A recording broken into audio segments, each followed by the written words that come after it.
secret, man? Skip snooze, tune into Keith, John, and Friends, 8 a.m. YouTube.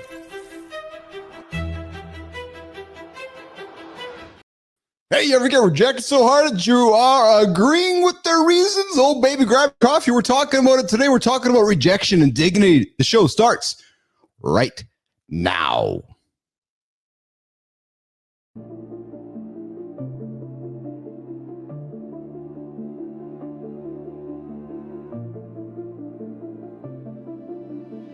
Welcome to Mornings in the Lab, where when something negative comes up.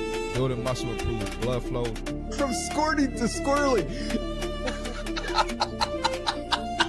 Start small, build up, and expand from there. Be entertained by fun over here. How have I slept? Has my sleep been good? That's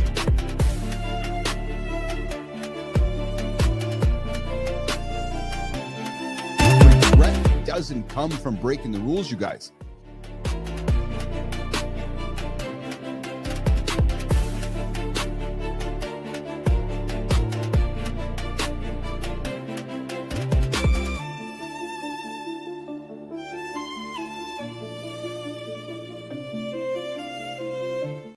Oh baby, oh baby, oh baby, if you guys saw some behind the room cameras, you would have saw Uncle Keith hopping around in the back. What an opener! Oh baby! What's up, Jimmy? What's up, nation? You got your host. That's me. Yeah, I'm the host. Y'all showing up for a handsome dude? Well, he's here. Welcome to Morning to the Lab with Keith and Friends. And is it live global or is it Memorex? Oh baby, it's live, all right. I got a good sleep last night. Yep. This is the only live morning show bold enough to tackle rejection head on with motivating content. Oh yeah, it's motivating, all right, baby. And it's entertaining. Oh yeah. Actually, I have something to say about entertainment in a few moments, but I think I'll get through the monologue first. And then I invite you guys to stick around. I got something to say about entertainment and all you boring folks out there. Oh, I'm calling some of you guys boring. True story. Hey, coming up today, we've got your morning mindset shift on lock, diving into the ultimate guide to facing rejection. Hey, did you guys hear Matty Roof show at 7:30? The dude leaned into rejection. Oh yeah, baby, we're talking about it today on the show. We are checking in with our emotional well-being, gentlemen, exploring why walking backwards. Yeah, like this. Yeah, there's a clip, Jimmy. Walking backwards might actually, because later we've got Tom Marino, not Dan's brother, no, just some other guy named Tom Marino, sharing his journey from hospital executive burnout to empowering life coach. We should have Roofy on the show for this one, I'm thinking. Hospital guy, Roofy. And then don't miss our expose on America's unhealthiest fast food chains. Ears up, everybody. Listen, I know we don't eat fast food crap on this show, but I thought I would call out America's unhealthiest fast food chain. So as we're all driving around in the Mornings Lab community, oh, did I say the community? We're talking about the Morning Lab community today. Yep. And don't miss the expose on America's unhealthiest fast food chains. Time to question those guilty pleasures, guys. And a quick reminder, I invite you to like, to subscribe, to comment, and yeah, this is an R-rated experience, fellas, so put those fucking earbuds in the ears or walk the kids out of the room. Yep, and seriously, don't hit that snooze button, guys, because you know what? You're going to spend the day chasing someone else's goals if you're hitting that snooze button. Just, here's the thing. Your inbox is already somebody else's inbox. So if you think about this. You hit the snooze button, you're 9 minutes behind the guy who's already up, and your inbox, in other words, their to-do list is getting bigger by the minute you're laying there. So if you're laying there right now, or you're sitting around you're procrastinating, your to-do list is getting bigger. Somebody else's to-do list, which is ending up in your inbox. Yes, so hey, we are your daily accountability partner here to help you start your day right here, men with laughter, insights, and accountability. Jimmy, before we get into the morning loop, I got a couple things I got to say. Yes, baby. Right now, there is a dude who's snoozing. He got up and he missed his alarm clock, and there's a guy at the gym right now. And the guy's driving, he's racing to the gym, in his car. And he's, the cops are pulling him over. He's like, yes, officer. Like, what are you doing? I slept in, I hit the snooze button. Well, shit, buddy, you're out of luck. You're going to get a ticket. Let's look back down in the comments, Jimmy, before we bring in Johnny Anderson and the gang here. And before we do that, guys, remember, you guys can join this conversation and this fun every single day. 431-300-3005. The only morning show hotline out there right now. We do think it's 1995. 431-300-3005. That's the one. As well, you guys can join the Mornings in the Lab community. It's free, baby. Subscribe, like, comment, and we do have a paid community. Yes, we're putting some stuff behind the paywall. So my paying folks, my Holroyds, my Lady Drew, I'm putting stuff back there for you guys. If you guys were logged in there last night, you would have saw today's show because I'm putting stuff behind the old secret door there. And if you guys are interested in peptides and getting some healthy things that require essential knowledge, well, become a paying member of the Mornings in the Lab community and you get some special access to myself and Johnny. True story. Yes. Yes. I see Johnny hanging out, waiting for me patiently. Jimmy, let's get the loop started and bring in the big man himself, John Anderson.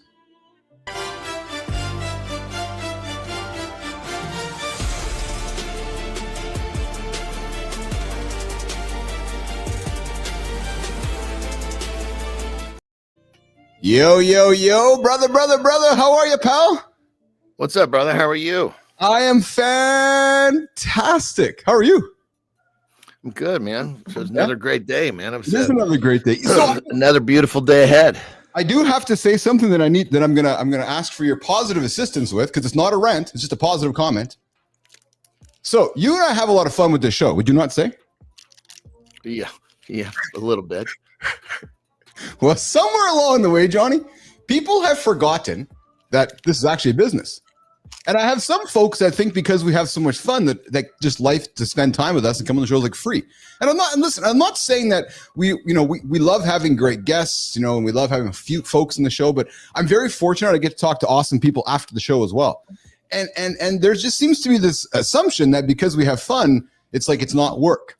Well, I do have a comment from my audience, Johnny's audience and our audience. Y'all don't realize all the hard work that goes into building this thing. And it's not my fault that you guys make boring podcasts. Yep, true story. It's not my fault that you guys are on other people's boring podcasts, and you don't know how to create fun. At the end of the day, Keith and John are in the entertainment business. Yes, entertainment business, and entertainment has an expense associated with it. So y'all that were hanging out after the show and you're knocking on my door and you're saying, I want to collab here, collab there, I would love to collab. But in order for Keith and Johnny to keep entertaining, it does cost a little bit of money along the way. Johnny. I think that it's, to a certain extent, people that don't understand that, they can just get out of the way. Yeah. It's like, it's kind of like, I don't know. It's like, there's the people that get it and the people that don't. The people that don't just keep on moving, move the other way. It is a fun compliment, though. I will split it into a positive opportunity, because it is a nice compliment, though. When people are like, "Wow, you and Anderson have such great chemistry. You guys have this great show. Like, how do I do that?" Like, well, it's fucking hard. And you know what the hardest thing is? And I was talking about the roof yesterday. The hardest thing is you guys are doing it every single day. And what also became clear to me yesterday, Johnny, and you know this. I don't have to repeat this with you, but now I really know why. There's entertainers and there's audiences. Oh, right. So not everybody can be The Weeknd. Oh, so not everybody can be John Anderson or Hulk Hogan or whoever, because we need an audience too. Because to be Kobe Bryant or Dan Marino or Tom Brady, you got to show up every single. Whoa, global, $20, brother. Global. Thank you so much, man. Dude, that's exceptional, man. That's Jimmy. We got to get some celebration. But Johnny, I'm just telling you, man. And guys, and I'm not standing here begging for money. No. Please don't understand that. That's not what I'm saying here. I giggle from time to time when I was having a conversation with Melissa earlier this morning that, there's this assumption because we have fun. And I'd like to think because we produce a high quality show, there's this assumption of, well, hey, it's just, no, man, there's a lot of hard work. But the hardest work is showing up every single day. And Johnny, I'll tell you something, man. I had a call with Rufy yesterday, and Rufy was kind of beating himself up because he was kind of getting after it, maybe not seeing some of the results. And I was like, man, I can't put you in front of John because John's going to say, Rufy, you've been doing this like nobody else is doing it. So what the hell are you beating yourself up for, man? This is that thing where, like I tell my clients, I tell myself, I tell my kids, you have to judge your efforts. Yes. Because if you're fucking judging metrics, you can't control metrics, especially right away. Yes. Roof, if you're listening, Stop looking at the shit that's distracting you, because what it's doing is it's keeping you from focusing on your effort. And of course, if you're focused on what you're not getting, guess what you're going to get more of? What you're not fucking getting. Great advice, brother. You know what, man? And Roofy, you got to know, I know he's listening. I did not tee up Anderson on that comment. Just Johnny and Keith just sleep on the same pill. It's like we have osmosis between Manitoba and California. As a matter of fact, I shared something I was working on. If you guys have not seen the Mornings in the Lab Frolicking in Venice commercial that I dropped yesterday. That was good. That was good. We all need to see the future of advertising. It's AI weaved in with real content, and Keith and Johnny were getting at it yesterday. There's a great little video piece I made, and I was so excited to share it with you, man. I was so excited to share it with you and get I haven't looked at the next one yet because I wanted that for the first one. So I was looking at the first one, kind of walking. Yeah. He says I'm gonna like the next one. I want to sit down and give it my full attention. Yeah. And I'm just making some really, really, really cool stuff here to help promote. Quick question, brother. Yeah. Quick question, partner. So when going back to the whole thing of people understand, give me a without, well, I guess if you want to throw somebody though, it's up to you. But give me an example of what you keep talking about, people to understand, and what is it that brings this back to the table? Because this loops back around every so often. I'm curious. Yeah. So I had a chat with a couple fellows over the last few weeks, and I will, because everybody we have are such wonderful human beings, and I certainly don't want it to come around the wrong way, right? So wonderful human beings, but what I find happens after is because we're I'd like to think dotting the I's, crossing the T's, putting on a high produced show, that there is this assumption, hey, let's collab. Like, what can you do for me? I have something I want to sell. Can I do a segment on the show? Can I be on the show with you guys? I'd love to do a segment, or I'd love to create some content with you. Okay, well, hey, yeah, I'd love to do that with you. And here, Keith and Maddie and Johnny are building a business, and here's what we can do. Here's what the cost would be. Oh, but I just want to kind of come on and do a segment and promote myself. Well, no, it doesn't really work that way. No, actually. You got one of three ways you can be on the show with us. We either invite you, you get nominated by somebody, or you pay and you go for a paid segment. So, but that's certainly, and then the flip side of that, Johnny, is that because people see the engagement live and like, oh my God, that was live. I'm like, yeah, very similar to how you and I met. They're like, oh, there's live, there's a certain energy with that. And I'm like, yeah. Then they see the comments in the community. And then there's this, oh, that wasn't a podcast. No, it's not a podcast. Actually, it's a live show that we produce every single day. So so then people want to walk towards it and then don't recognize that, well, there's actually a cost associated with building this thing. So it's the most common, to simplify, the most common question is, can we collab? Can we do a segment? But I really don't want to pay. But I mean, keep in mind, this could be there could be a fucking sign across the front of this thing, and you're still going to get that. Oh, I know. Hey, Johnny, there's always somebody that wants a fucking free lunch. He's always going to, even though he knows it's not free, he's going to ask. You know what Maurice taught me about my business partner, Maurice? He always taught me, because I one day somebody came to us looking for a raise years ago. I was like, why the fuck asking for a raise? And I was my younger kind of belligerent self, and he's like, no. Everybody has every right to ask. I was like, oh, such a profound statement. And then he says, just like we have every right to say no. I was like, oh, but what really got me there was, is that because I wasn't used to somebody asking, I guess. And I got no problem with asking. And I guess sometimes I got to remind myself that we got to remove the assumptions, because assumptions make asses of you and me, right? Yeah, well, when they say, hey, can I do something? Absolutely. That's what this thing is set up for. Here's the pay structure. Yeah, 100%. And that's what we're doing. And then when they step on their heels, there's going to be the people step on their heels. They're going to be the people that step forward. That's it. That's it. That's exactly it. So, anyways, just some fun here this morning with John and myself this morning. Hey, Johnny, why walking backwards might be your best move yet? Have you ever walked backwards on the treadmill? I did when I was walking up Kilimanjaro. I was training for Kilimanjaro. I was doing some training with AJ, and I was like, you know what? I'm gonna do some backwards work. So have you ever considered stepping backwards? I had a terrible triad, blew up my right knee. Yeah. It was 2005 Ukraine. Yes. Basically strongman sumo wrestling. Fucking two dudes in a 20-foot on the sand. The only rules are you couldn't bite, you couldn't pull hair. How can you throw the other guy out of the fucking ring? That was brutal, dude. Brutal, dude. Oh, yeah. Fuck. Anyway, I fully blew out my knee. I threw this fucking Polish dude, right knee. MCL, ACL, stretched out the PCL, split the meniscus, called the pteryl triad. Yeah. So I get this surgery, right? Have basically like a cadaver graft. I had a tendon brought in they brought an Achilles tendon from a Samoan with 2 bone plugs. All it was, the bones just had to heal. It was anyway. So as this thing is healing, they told me, look, for the first month or however many days, you need to put no pressure on this, because if you don't, it'll heal really quickly. You need that bone to grab. So I'm like, dude, my left knee is carrying all this fucking weight, dude. And I got the worst patella tendonitis. Like it was fucking brutal. I would every set of steps, fucking up and down backwards. You know, I couldn't do shit forwards. It was unbelievable, because it was like so you want to talk about, I understand backwards, dude. So unbelievable. This is awesome. Roofie, ears up, brother. And I want to tell you why. So Roofie and I were talking about content in 2025. Actually, all you guys listening are making content. Hear what I'm going to say next, because this is a business at the end of the day, right?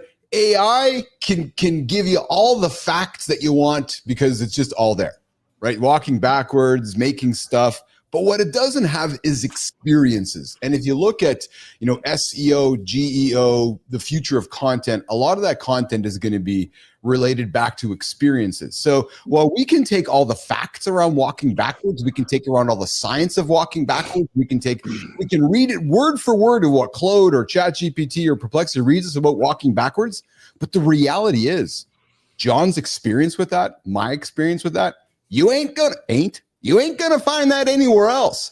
That, guys, is the future of content. That, guys, is the future of conversation. And that, guys, when you do it live, you got the triad, you got a full-fledged community of conversation and content for the future. So as you're building your businesses, don't just read, share personal experiences. Hence, talking some of the peptide stuff on the show. Right? There's an expert right here, John Anderson. So you guys see peptide stuff on X. You see peptide. Dude, I got some major peptide developments. Unbelievable. All over the place. They go, I want to learn about it. Well, there's a guy here who's the human experiment. Right. So you can read all the stuff you want, but if like, I wonder what it's like to put it into practice. Well, the guy below you. Keep in mind, it's even better than just me. I basically, what I do, I have so many friends. It's everything from diet to training to PED to peptides. I've got this network of fucking buddies. We've been doing this for so long. It's us all sharing data. Then the experimentation portion more for me is, how do I create the protocol to where it's dosed in such a way? Because the perfect biohack is to take whatever it is, doesn't have to be a peptide, and use just enough to get a massive return. That's the perfect biohack. There you go, guys. So, you're only going to get that information here on the show from real human beings, right? So speaking of real human beings, dude, if you look this information up and you follow what's out there, dude, it's unbelievable how much excess you would be using. There you go, guys. Like I said, we can do all the research, but what we're looking to build here is a community of experiences. Yeah, you heard me right there. Community of experiences. Speaking of the community and speaking of humans, Johnny, we got Tom Marino joining us here in a few minutes. Jimmy, I see your comment. I see Tom's ready to go in the green room. We got him up on vertical and horizontal. And I see many gyms out there giving free mustache rides out there in the mornings in the lab community. That is awesome. Thanks for that, Mini Jim. Hey, you want to get a free mustache ride? I invite you to join the Mornings in the Lab community. When the show is over, we're dropping content in the community. And I saw Petrocelli in the community yesterday. I saw Holred in the community. Bee Drive. You guys want to learn about bees? Go check out Bernard's channel on the YouTube channel. Go find our Mornings Lab community. Bernard's got some awesome stuff out there on the bees.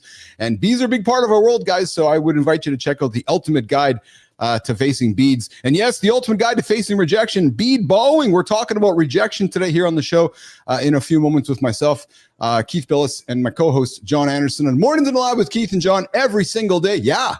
Yes, every single day. Well, Monday to Friday, 8 o'clock. Hey, I haven't told Johnny this, but I'm going to tell him right now. I'm working on some fun things for the weekend. So that maybe I was going to say, we should do a bonus fucking thing on the weekends once in a while. I'm telling you, man, the cross-border osmosis between America and Canada and California. I'm telling you guys, the Billis Anderson train, just drinking the same Kool-Aid right out there. It's like, it's like the opposites attract. It's like Paul McCartney and Michael Jackson, salt and pepper. You know what I mean? You got the nutty little bastard, and I guess I would be considered the opposite of the nutty little bastard. Am I salt or am I pepper? I don't know what you'd be. I think you're You're onion powder. What the fuck is that? Onion powder. I think I'm a little bit of garlic. Garlic powder. There we go. That's Garlic it, powder. That's it. All right. I use onion powder. Onion powder is fucking good. It adds a lot of flavor in there. If you don't want to cut some shit up, it's great. Gary would put some flavor in. Oh man, we got a lot of comments going on in the horizontal as well. Mike Sullivan, I love you, brother. Love to see you there. Thank you for the $2 super sticker. You guys are contributing to them. You guys are so listen. So, and I want to remind y'all, the money is not going to Anderson's cigar collection or Billis's cannabis collection. No, we're doing okay with that. The money is going back to investing in the business. The money is going back into creating a better show for you guys so that we can. So here's the truth, guys. I'll speak truth. I got a guy named Tom Marino coming up because we didn't have money for Dan. We just didn't have money for Dan. So I'm hoping that you guys keep contributing money. We can bring. Dude, you should have told me. I could have called Dan. We could have called Dan Marino into the show. Should have told me, dude. I fucking whip out the Rolodex. Come on, babe. Well, we do know somebody who might know woo for the future. Yeah. Jimmy, let's run the opener. Let's bring in Mr. Marino onto Mornings in the Lab with Keith, John, and all of our friends here this morning. Jimmy, let's get after it, brother. What if the person running your company never actually learned how to run a company? Right now, millions of talented professionals find themselves drowning in responsibilities they never trained for, leading teams they never meant to build, making decisions that affect lives and livelihoods without a roadmap. Meet Tom Marino, the healthcare physician turned life coach. He emerges when someone who's walked the same overwhelming path shows you that breakthrough isn't about having all the answers. It's about having the right support system. The difference between chaos and clarity isn't more knowledge. It's having someone who understands your specific struggle guide you through proven steps that actually work. Your breakthrough is closer than you think. Start building it today. All right. We got our first guest, our only guest this morning. Yes, we do. His name is Tom Marino. We got some. Marty, can you look at Mart? Mart, what's up, brother? I need to see him climbing in here. I think we got an echo there, Marty. Are you there, brother? Hey, Okay. Yeah, something's clanking around in there. Marty, I think that's Marty there. Marty, What about now? I think we're good. there. Marty, Okay. Marty's in the lab, and we got Tom Marino joining us. Tom, where are you joining us from today, brother? I'm joining from Merrick, New York, baby. Merrick, New York. We had somebody that you know on the show a couple weeks ago, a guy named Adam Hurd. Yes, my big co-partner there, Mr. Hurd. I heard he had a great time on this show, so he said, you got to jump on here and talk with these guys. Yes, so you are the creator. You've created the Accidental CEO Interactive Workshop. You host the Atomic Business Coaching Podcast. You're an author. You like to talk about the accidental CEO side of things. So you work with Hurd, and you are the operations guy. Am I correct? That's 100% correct. And you made a dramatic career pivot from healthcare to coaching after experiencing burnout. And Tom Marino, I got to tell you, man, a lot of folks on this show and folks that listen to our show have gone through that journey. Let's just dive right into how did you end up in the coaching business about burnout and what was that experience like?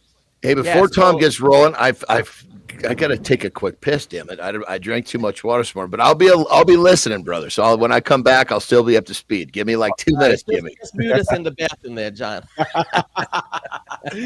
Tommy, get after your story, brother. So what burnout to a coach. Let's get into it. Listen, when I was working in healthcare, I was in administration, running a 36 practice, multi-specialty group practice of physicians. I was in charge of 2 regions, Brooklyn and Queens, and I had 700 people in my portfolio, and I was working crazy hours every single day and was not spending time with my family, not doing any of that stuff, and I just started to dread the job. And I was like, all right, this is it. I'm burnt out. It's time to move on. And what happened was I wound up leaving one job, went to another job, and quit that job in 30 days because it was just not the right thing for me. It wasn't a good fit, and I had nothing to go to. So I started a consulting business and was very successful in getting that off the ground. But what really came to me is I really needed to help people who wanted to get out of the corporate space and start doing things for themselves. And that's what really led me to become a life coach. And then about 3-4 years ago, it's 4 years ago, Adam and I met at a networking group that he was running and he owned. and we started talking, and we realized we could help each other's clients. He was working with a lot of businesses, a lot of business owners who were really stuck and trying to get out of their own way. They were burnt out from being in the grind every single day. And he and I connected, and he's like, you can help them with their mindset, with their limiting beliefs, with their sabotaging habits. And I said, I had a lot of clients that were business owners, and I really couldn't help them that much with the business as much as he probably could. And we joined forces, and we came together and formed Atomic Business Coaching. But it was all because I was tired, burnt out, stressed out, and needed to do something different in my life. And I'm proud to say, you know, after 7 years since that happened, I'm a proud recovering paycheck holic, so to speak. A recovering paycheck holic. Oh, that is awesome. So in other words, you're recovering from collecting your paycheck every 2 weeks. You got addicted to that. And you're like, okay, fuck that. I'm going to go earn it myself. You're going to go make your own money doing your own thing. 100%, man. That takes courage. So, brother, it takes courage. Kids and family, and so I'm thinking too. Yeah, I have a wife, 2 kids, a dog, a mortgage, all that stuff. And I just retired from healthcare 2 years ago and said, fuck this. It's time to move on.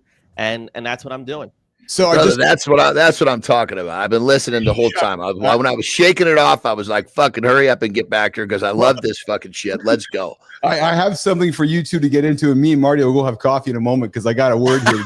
I got a word here, Johnny, you're going to lean into, and you both are going to run with it. Before we do that, I got to ask one question of Marino. So, Marino, there's a lot of guys, there's folks tuning in right now that want to make the jump or the leap like you did, but then look to the left, they see their wife there, look to the right, they see their kid there, look to the front, see their dog there, they look in the desk, they see a pile of bills, and then they're addicted to the paycheckaholic. But then, they're like, but then they're going, but I don't want to race toward, I don't want to just waste my life rushing towards retirement. How did you, and I'm being serious, man, how did you find the courage? Or was it, did you save some money up? Like, tactically tell me. Yeah. You made the jump, man. It's hard for people to do. It's hard to do 100%, but here's what I did. I started my business 7 years ago, and I built up a reserve. And when the time was right, I said, okay, I'm ready to jump full in. You know, you got to give it that 3 to 5 year window to really get established and get moving in the right direction. And that's what I did. I was working literally 2 jobs the last 3 years of my healthcare career, so to speak, before I took the leap and said goodbye to healthcare and retired. I built it up. I made sure that I had enough in the bank to survive and continue to flow. And I got to a number of clients that I was comfortable with. And then Adam and I started the business, and that was additional income on top of that. And we didn't even start it, to be a business. We were just, goofing around and trying to figure out how can we really help more people. And we woke up one day and we realized, oh shit, we got another business on our hands. So it really took leaning into what I believed and found my purpose to be. Oh, and yeah. I have to say, you have to have a lot of trust and blind faith and just go into it and understand that if you lean into what you're meant to do here on this planet, you will let the money flow to you. You will allow abundance to come into your life. Now, it also helps that my wife was extremely supportive. She works a full-time job. We get a lot of benefits from her. So I was in a good situation to be able to step away, and I had a lot that built up my courage. And I tell you, it was not I was scared shitless, man. I was scared shitless, but here I am, and Adam and I are running a very successful business. And listen, I get to be there for my kids. I'm really a travel baseball dad, and I do all this other shit on the side. My son is a baseball player. We're working on getting him into college and all this stuff. And I get to be there for every part of it because I'm in control of my entire life. That's awesome. Hey, guys, I see all the comments in the community. I love all of your comments, guys. You guys are awesome. Let's keep it going, and I'll come back to you guys in a few moments here. We got Tom Marino joining myself, John Anderson, C. Marty Thitt here this morning on Mornington Live with Keith and John and Friends every single day, 8 o'clock Eastern time. So, guys, keep the comments coming in. Again, I see them. Johnny, listen to what I'm going to say next. Well, real quick, I just wanted to back up what my man was saying there, Tom, is that, that's one of the things that every day I find myself writing in my gratitude journaling, is that I'm grateful for my life with choices, which is what you just described. Yeah. Good fucking shit, brother. Yeah. Man. It's all about choice. It's all about choice. I just want to add one thing real quick too. Yes.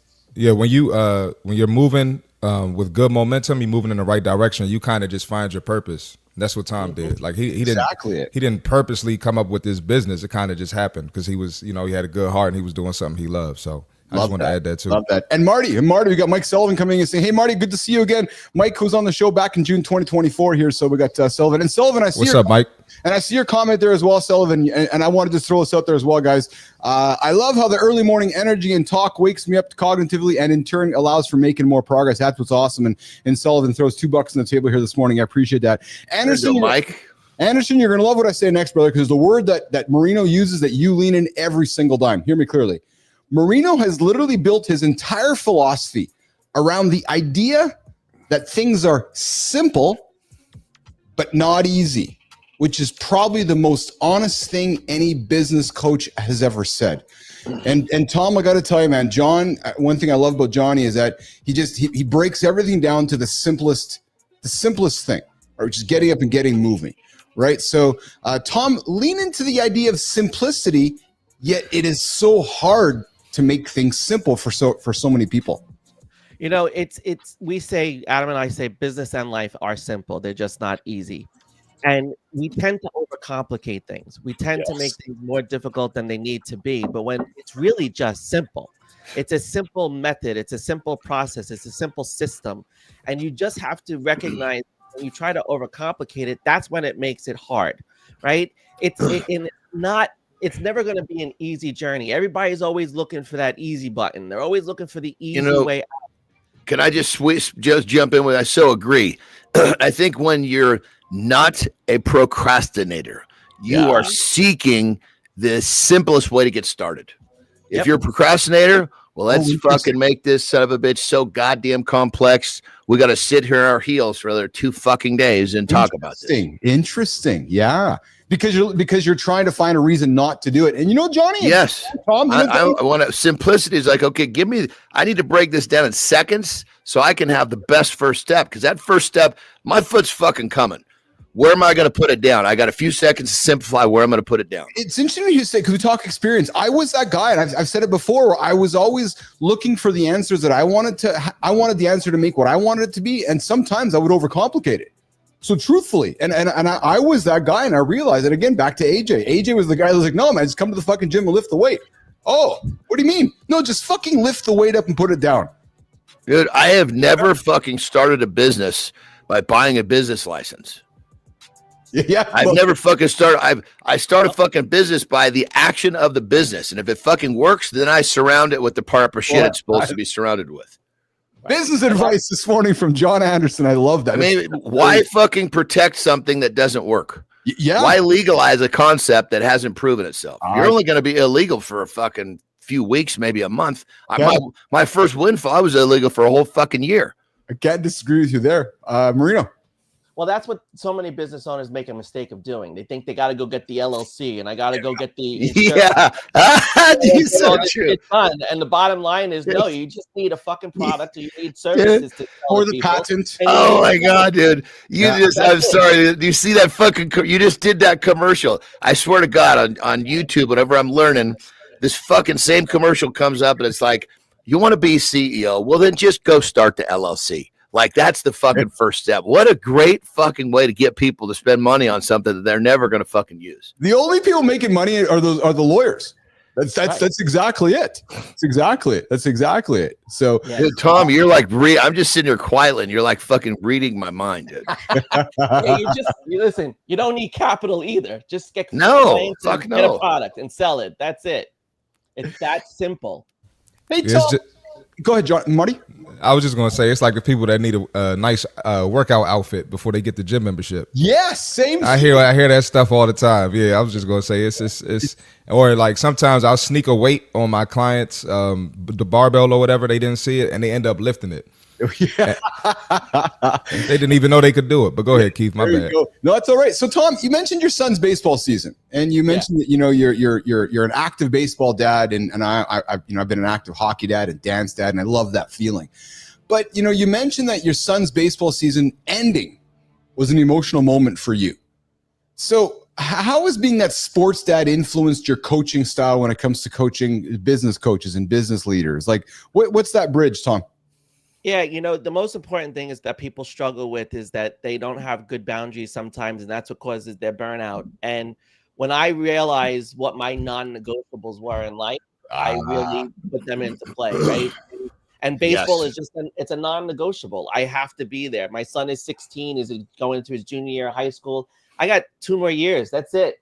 And he's off to college, hopefully playing college ball. But my work in getting him there is almost done. And it's a non-negotiable. It's Short window, baby. Something that I'm going to sacrifice. And that was one of the things, that was one of the commitments I made to myself when I left healthcare and started my businesses, is that it was not to make money and have revenue. It was to be a better father and be around and be there for them during their teenage years, because I missed so much of their earlier years, because I was working like a fucking dog and not have those choices, baby. You basically got your choices now. Good morning, Basim Haslam. I see your comments there. Was it Basim Hussein joining us here this morning on Mornings in the Lab with Keith, John, and friends getting after it? I see you, Basan. I see all your comments, guys. Keep them coming. We're hanging out with Tom Marino, one of the CEOs of the Atomic Business Coaching. Tom, you mentioned non-negotiables. Yeah. What are your non-negotiables every single day? Every single day? Well, I have a few. One is I always make time for myself. That's the first and most important, whether it's working out or just taking time to visualize and give myself a break and really rejuvenate what I need in terms of my energy, both mentally and physically. Number 2, it's being there for my kids no matter when they need me. I have to make sure that my schedule allows for me to be where I need to be when they need me. The third is making sure that every Friday night, my wife and I go out to dinner. We do a date night. It's our night. No one can interfere with that. Obviously, when there's a baseball game, we go to the baseball game together, and that's our date. But the bottom line is that is something every day, every week, I make sure happens.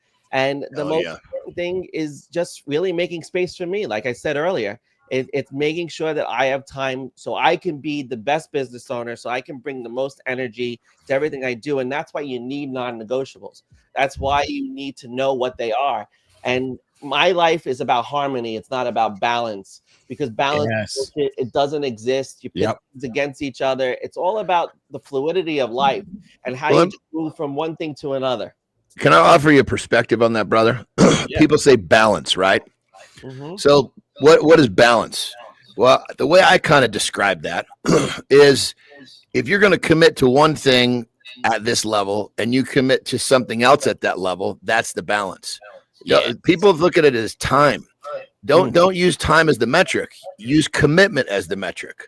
Like, I don't spend nearly the amount of time with my wife that I do on my businesses. But when I'm with her, I'm committed to that time, just like I'm committed to my workout or my business. So I think that's the thing that people miss, is they're comparing the metric they're using as time, when really their metric should be the commitment. Yeah, 100%. I love that. We have a T-shirt that says CEO on it, and the first word of CEO is not Chief Executive Officer. It's commitment, effort, obsession. And we want you to be obsessed about things so that you can have the commitment to it and put the effort in. And you're 100% right. And I'm going to take your perspective on it and just add my attention management piece that I tell people all the time. It's not about time. It's where are you intentionally attention in a specific time frame. And when you reset the intention and you put the commitment, to use your word, behind it, your attention goes to the right person. It goes to the right thing at the right time. And it's not about, time at all. Time is just this construct that we got to put shit on the calendar. But it's that's fucking good, dude. That we're going to spend in those blocks of time, and how we spend it is the intention we put behind it. I would suggest that balance creates mediocrity, right? And when I walk into the arena and I get on stage, I'm the guy who didn't strive for balance. I'm the guy who strived to be excellent. And I look at my 20,000 fans out in the audience. They're all striving for balance, and that's okay. But I don't think you have to strive for balance. I agree with you, Johnny. I agree with you. But I'm just suggesting that we have been taught to go sit in the stands. There's a lot of people sitting in the stands that want to get on stage with Keith and John and Marino and Marty and Matt Roof. Like, how do I get up there? It's not balance. It's fucking Kobe Bryant's not sitting in the stands. No, Kobe Bryant's on stage. LeBron James is on fucking stage because he's getting up and getting after it. You want balance? Go sit in the stands. Well, and I think that whole, like, me personally, For me to be able to obsess about my time with my wife every day when it's time, I need to know what we're doing. And that's one of the things that I told her. I said, look, if I know what we're doing, it's fucking premeditated. I can do it so much fucking better. Yeah. So that's part of my rhythm with her is in the morning, she comes to me, we decide what we're going to do. And based upon that, now when it's time, I am fucking there. But if it just gets kind of put on me at the moment, I'm not good at that. Right. Yeah, because you got to be present. The intention is to be present in that situation. That's what you're really planning out. That's what you're really striving for. I mean, balance and this work concept of work-life balance, that's what burns out people who are employees. Yes. That's the thing that burns us out is we're constantly fighting for that work-life balance. That does not exist. And people are in a constant battle every single day because they're trying to be this professional person and then they want to do their personal life. Listen, you're the same fucking person. Just be you all day, all the time. Yes. Don't try to pit things against each other. Don't try to be somebody you're not. Just be who you are and bring it to every aspect of what you do, and you're going to live a much happier life. Yes. Hey, everybody, you're hanging out with Keith, John, and Marty, and our guest, Tom Marino, this morning on Mornings in the Lab with Keith, John, and friends, getting it after every single day. Hey, Marino, quick time check. I know we had you for 15, 20, but we got you for 30. Can I keep you for an extra 10, or where are you at for time, brother? Sure, we're good, man. We're good, brother. Let's go. Hey, we know what we got to do. We got to have him and his partner. Let's get the fucking two amigos on at the same time. Johnny, are you looking at my notes, man? Just stop, brother. Are you fucking kidding me? I know everything about you. Right? I know your thoughts before they hit your brain. We got Global coming in with a really profound comment. And then Jimmy, what we're going to do, Jim, is I think I want to get into, we're going to do lifestyle. So Jimmy, we're going to do a comment from Global. We're going to do the lifestyle tip with Anderson. We're going to come back, talk rejection, and then we're going to wrap it up with the quick hits with Tom Marino. But Global comes in with a great comment that Global says to us here, and I love this one because, so Tom, I'm going to start with you first. You talk about helping CEOs who never plan to lead, yet then the question is, did you ever plan to lead? But then Global comes back, and I love it, and he says here, notice those that act like leaders eventually become nominated to become one. And that's so profound, right? It's like if you act like a leader, you probably are going to eventually become one. Right. Yeah, so when I think about you talk about helping CEOs who never plan to lead. Right. They wake up like, oh, I'm a leader. I need some help. Would that be fair to say? Listen, absolutely. I mean, most solopreneurs, most of them went into business and created a job for themselves. They created a revenue stream. And then when they become successful, and we see this, once you hit that 250,000 revenue mark, you start to realize, oh shit, I could actually make something of this. I could actually have a company because I'm starting to burn out. And that's what happens is we bring them to recognize that now we're going to set some intentions behind what you've been doing. You've gotten to this point and you lack the intention of being the leader of your company. You lack even the idea of wanting to have employees and wanting to scale this thing and bring it to another level. And that accidental piece now needs to become an intentional thing. And Adam and I were accidental CEOs in Atomic Business Coach. We came in here with an idea that we were just going to help some people. We were going to do it for fun, and we really weren't going to make a business out of it. We we're going to charge people some money just to do it. But we woke up and we're like, holy shit, this thing really works. We got to that point and said, all right, now we have to set a lot of intention. What are we doing? And that's how we even came up with the Accidental CEO workshop that we do every week. It's an opportunity for people to come in that aren't sure how to do this, what to do next. And in a 90-minute workshop, you're going to walk away with what most people pay $10,000 for from us. And that's what it's all about. It's about how you set the intention to build some infrastructure and get the answers that you need so that you can now be an intentional CEO and no longer be that accidental leader and really become and embrace the role of the CEO, which is the leader of the organization. A CEO's job is two things: to revenue generate and to develop the product, the process, and the people. And in the developing of the people, that's where you really become the true leader of your organization. Awesome. All right, we're hanging out with Tom Marino. Tom, here's how it's going to work. We're going to do a lifestyle tip with John Anderson. We're going to get off stage for 60 seconds or so. We're going to come back and we're going to talk some rejection. You've been rejected. How many times have you been rejected in your life, Tom? Several. Yeah, exactly. We're going to talk about rejection. So, Jimmy, let's run the hitter, and then we'll come back and talk rejection with Tom, myself, Marty, and Johnny here this morning on Mornings in the Lab.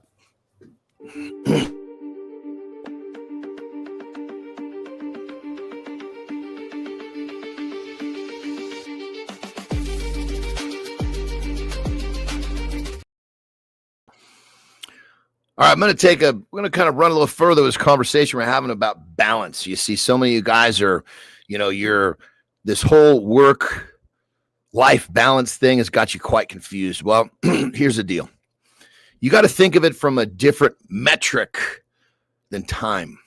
Now, granted, that is a metric for sure, and it has to be considered. But if you start off with looking at your intention of your commitments, if you commit to everything, and that's what I preach, don't just be good at your body, or don't just be good at business. Don't just be good at relationships. Be good at everything. And how do you do that?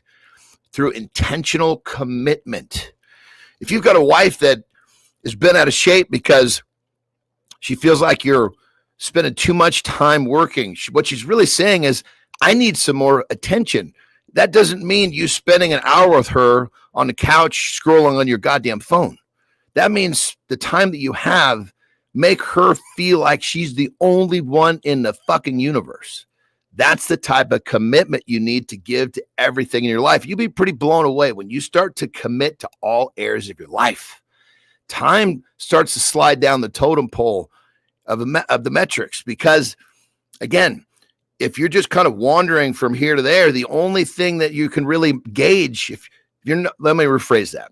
If you're not committing intentionally to all areas of your life, then time is the only metric that you have to look at. And if you're using that as your metric, you're always going to be upset. More importantly, your loved ones are going to be upset. The people that need you are going to be upset. So again, if you're having to struggle with this, look at it from a different perspective. Are you committing to everything in your life equally? If you are, that's a fucking great place to start. Rock and roll. What if the moment that feels like your biggest failure is actually your brain preparing for your greatest breakthrough? Every morning, successful men wake up carrying the weight of yesterday's setbacks, wondering why some people seem immune to the sting of disappointment while they're still replaying every rejection, every closed door, every moment someone said no. Recent neuroscience research reveals something remarkable about how our minds process these experiences. The breakthrough comes when you understand that resilience isn't about avoiding the hit. It's about changing how your brain processes the impact. Today, we're diving deep into the science of turning setbacks into comebacks. We've all felt that pain, that sting, the sharp pain of rejection. Marty, I'm coming to you first, brother. But what if rejection isn't something to fear? And we got B-Drive coming in saying, I love rejection. It's hard to disagree with that. Rejection makes us learn. Rejection helps us learn. But rather your secret weapon for unstoppable growth. Today, we're here with our guest, Tom Marino. Let's talk about some proven strategies, some proven ideas. And Maddie Roof talked about it this morning on Kindness Rising at 7:30. Strategies to turn rejection from a painful setback to a powerful springboard for success. Starting with our brother from another mother, Christopher Martin. See, Marty, rejection, brother. You've been rejected many times in your life, going through that basketball career, work career. Talk about rejection and what it means for you before I go to you, Marino. Marty. Yeah, rejection is pretty much, it's built at callus. Yes. Right? That callus is going to stop me from any obstacle, any challenge holding me back in the future. So it's needed, especially for us men. You know, we have to make less excuses, right? We kind of just got to get through it, and we got to be a model for the family and model for the people around us. So rejection has been my best friend. I love that word. Pretty familiar with it too. I love that, Marty. What you're saying? Let's rename the word rejection into callous. I got a bunch of fucking rejection on my hands. I love it because every time I look at my rejection, it makes me stronger. Marino, what does rejection mean to you? And then Johnny, I'll come to you next. But Marino, I got the best fucking soundbite for this one, babe. Come on, Marino, rejection, brother.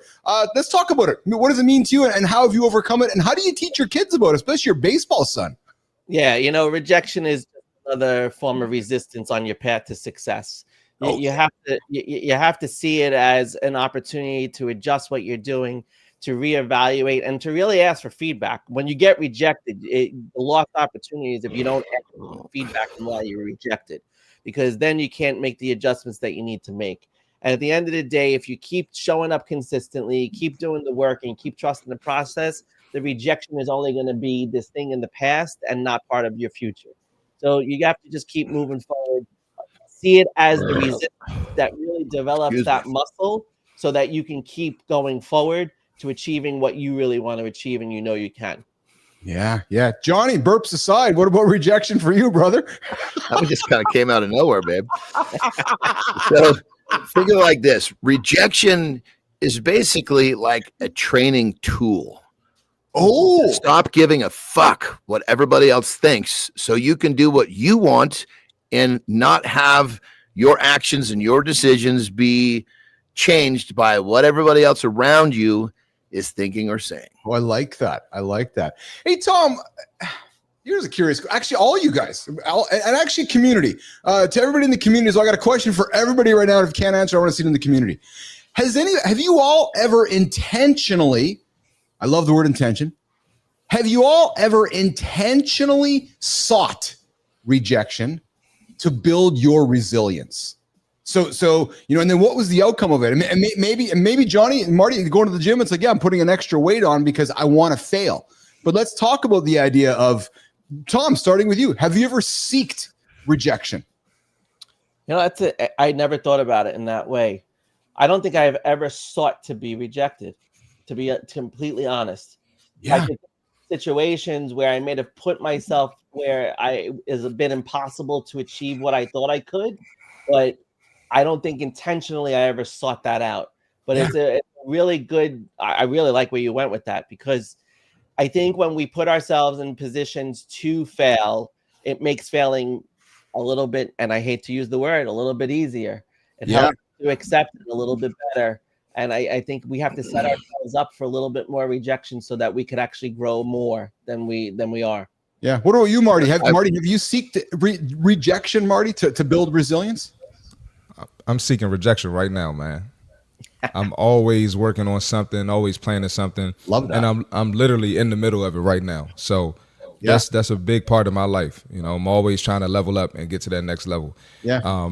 How do you grow if you don't? No, exactly. Johnny. If you want to use the tool to the fullest, you have to break it into the micro.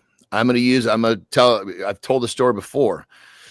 In my strength career, I would often take 700 pounds on a bar, put it on the outside of the rack. So when I walk it out, there's no catch racks. And I know when I walk it out, I'm not putting it away because I'm going to fall with that weight, 700 fucking pounds. I'm going to go and see if I can get one more. So it's a pre-planned rejection. Since you're going to take that rejection, well, fuck, might as well get one more today. Yes. And when you break it into these little micros, it's so fucking easy to deal with the macros. Yeah, and I like to think about it, Johnny, when I do my running on Friday. We all know how much I love it, and I say that with much sarcasm, with so much sarcasm. But in many ways, when I got in that tread or get outside, I'm seeking rejection because it's something I dislike doing. Johnny, notice the word. I dislike it. So when I dislike it, I'm seeking that rejection, ain't I? Because if I'm seeking that rejection, I'm hoping that it's building my amygdala. Right. So maybe it's just a way of reframing the whole situation. Marty, I love your honesty, man, that you're out there seeking rejection. And if I think about what Roofy's after, right? Roofy's creating a brand new show from scratch. Every single day he's being rejected. But every single day he gets up, he moves further up the mountain. Well, then if you're not doing if you're doing something that you know that you can do, you're not fucking growing. Isn't that the truth, actually? Jesus Christ, if you're not challenging yourself with something, man, I've never done this before. Fucking recalibrate what you're doing. Yes, exactly. So Jimmy, we're going to do this. I got a comment from Global, then we're going to go to rapid fire with Tom Marino. So Global, rejection equals being redirected to something better. Global, so profound this morning. Jimmy, let's do rapid fire with Tom Marino.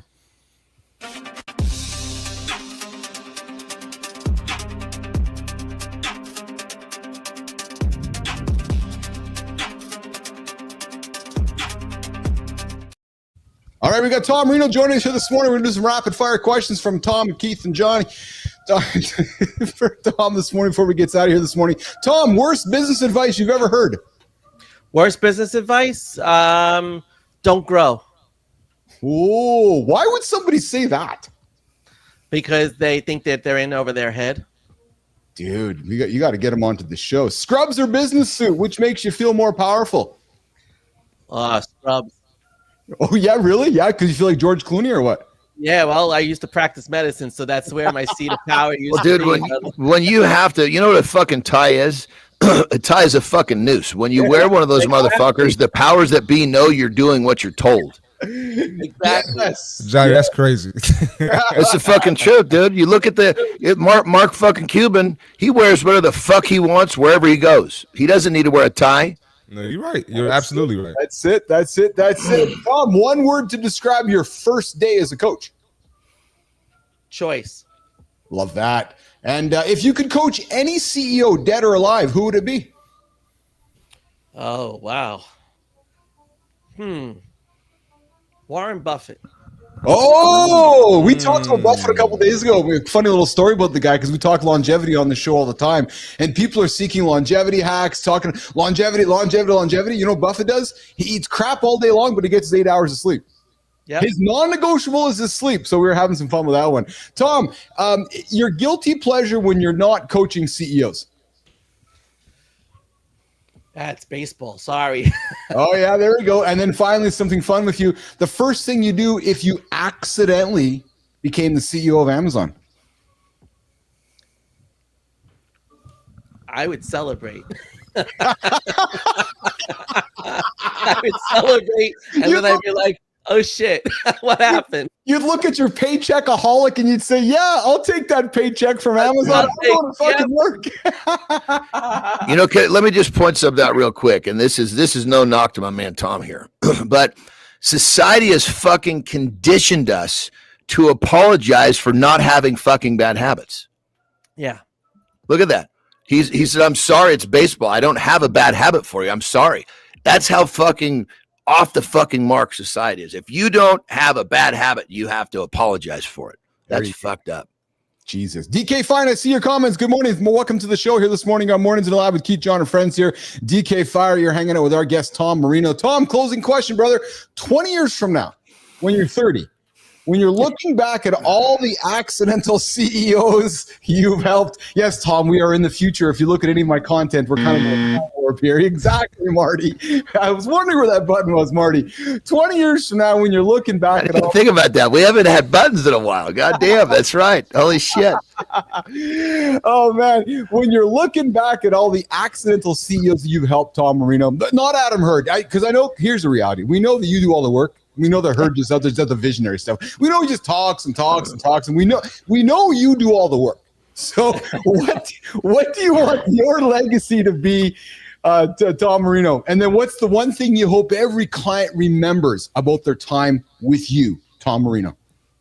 So when I look back, I want to be able to say that the legacy was that I gave people the ability and the power to move themselves to achieve the life that they wanted and they desired.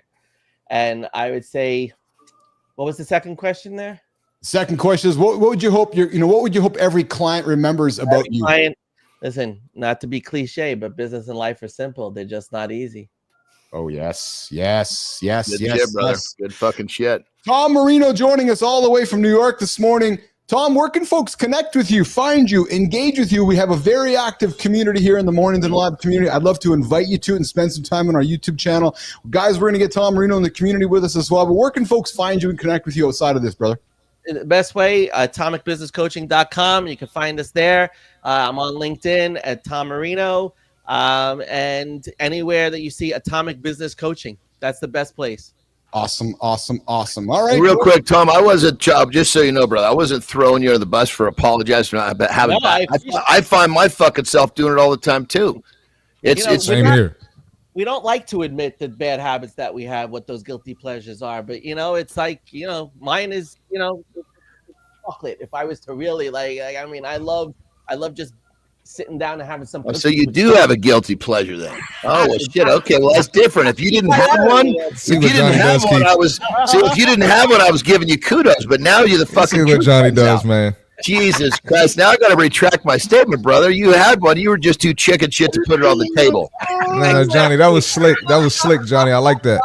Oh man, see, I truly slick. don't have that motherfucker. I don't have those bad because those bad habits will fuck my life up because I'm an addictive son of a bitch. So you throw him under the bus again after apologizing for throwing him under the I bus. was apologizing on a premise that he didn't have. I thought he was in my club, but he's clearly not. He was an imposter. Keith, where'd you find this guy, man? I love it, Tom. I'm telling you, brother, you get unfettered, unfiltered fun here on Mornings in the Lab every single day, brother. You're gonna get nothing but truth from all of us here, pal.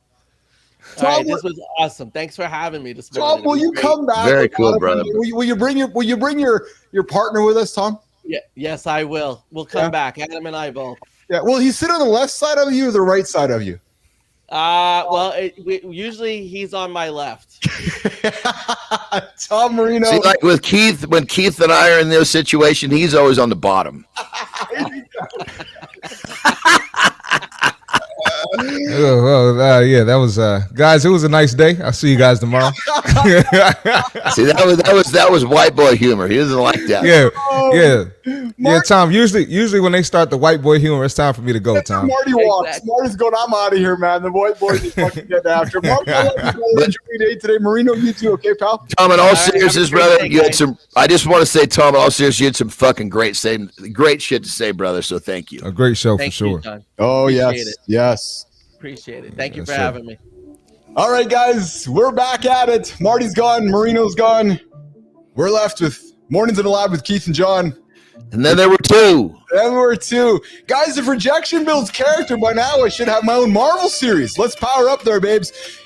Brother, I got something to share with you that you're going to not believe about me. I'm excited. Is it a good time for you? Is it a good time, or should we come back to this? Let me just reset, and then I want to hear all about it. Absolutely. Okay. So, guys, I see all your comments there in the feed. There, we got a few things we're going to talk about here in the next 30 minutes. Here, we're going to talk about meals for peak brain performance. I've had this one on the table all week, and I want to talk about this one because Johnny, we were going to talk about it yesterday, but Holroyd's like, no, we want to talk about it when John's on. I'm like, all right, so we're going to talk about food when John is on the show. But speaking all right, that a baby. That's it. Get the authority on the fucking thing. Come on, man. Johnny, some fucking shit. I'm listening to the community because if the community's not here, you and I aren't here. So the community is driving our direction. So Holroyd's like, no, we want to hear from Johnny. I'm like, all right, so we're going to talk food. And guys, and I know none of us eat the shitty food that I'm going to talk about here because John's going to give me shit for even bringing it up. But Carter and I thought we'd have some fun with all you motherfuckers about the unhealthiest restaurant in America. So there's the tease. What do you all think is the unhealthiest fast food chain in America today? That's an interesting question. Yeah, we're going to drop that just before Johnny goes. So I'd like to see your guys' comments. What is the most unhealthiest chain in America today? We'll drop that here at the bottom of the hour before Johnny goes. But Johnny, before we do that, what did you have to tell me before I get into walking backwards, bro? And I got to be tight at 30 today too, by the way. Good. So, you're kind of the one that's, well, there's been two. You've been a big influence, and then my current business coach has been a big influence in me getting started with AI, right? Yeah. You've been probably more influential because I talk to you more than I talk to him. Yes. But so I am actually having an AI bot built specifically to help me within my businesses. Yes. Good. Like basically I have a person that does like SEO stuff, right? Yes. Well, this bot can do SEO, and then I can have this person doing more creative work. Yes. But that was the thing. And that was the first thing is I said, look, when I was talking to this building it for me, I was like, I don't want any of the people that I employ. I don't want their jobs taken. I don't want this to be a replacement. I'm trying to change the lives of people on my team and the lives of the people I work with. So it was just, what it did was it allowed we're building this bot to get rid of the things that, somebody, I can move someone into a better position by having this bot built.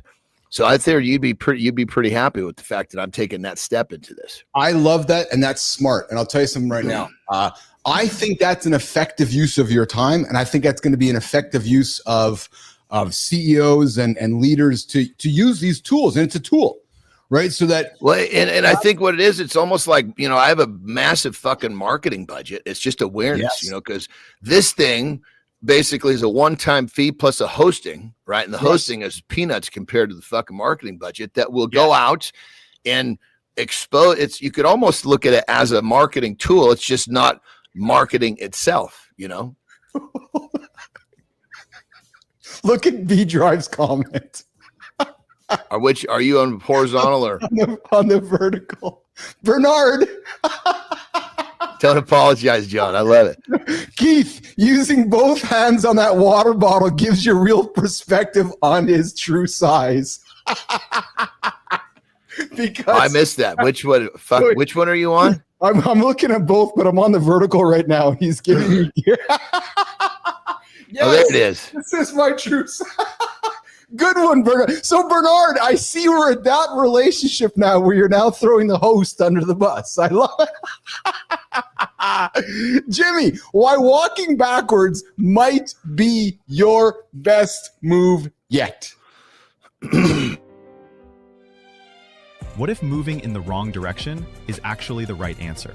You're hitting the gym, following all the conventional fitness advice, but your knees are screaming, your progress has stalled, and you're wondering why the same old forward momentum isn't delivering the breakthrough results you need. Exercise scientists studying unconventional movement patterns discovered something remarkable. When people simply reversed their walking direction, their bodies responded with dramatic metabolic changes, enhanced brain function, and significant pain reduction that traditional exercise couldn't match. The solution isn't more complex workouts or expensive equipment. It's about taking the movement you already do every day and literally flipping it around. Today, we're revealing why walking backwards might be the forward-thinking solution you've been missing. Incorporating backward walking can dramatically improve your calorie burn, strengthen muscles, uniquely relieve chronic pain, and sharpen your cognitive abilities. Johnny, we teased it up here. Johnny talked about his experience walking backwards. Johnny, we got a bunch of new people on the show right now since the start of the show here, so I'm going to come to you in a quick second. But guys, walking backwards burns approximately 40% more calories due to the demands, because it's just different on your body. Johnny, but all the things that you described, cognitive function, burning more calories, all the shit you described is really coming down to doing an activity that's new where you actually have to learn to get good at it. Yes. You know, you've got coordination, cognitive function. Of course, you're not going to be as efficient walking backwards. So you're going to have to work harder to move. It's just, you could compare this to any new type of movement. Yeah. So just how you do it.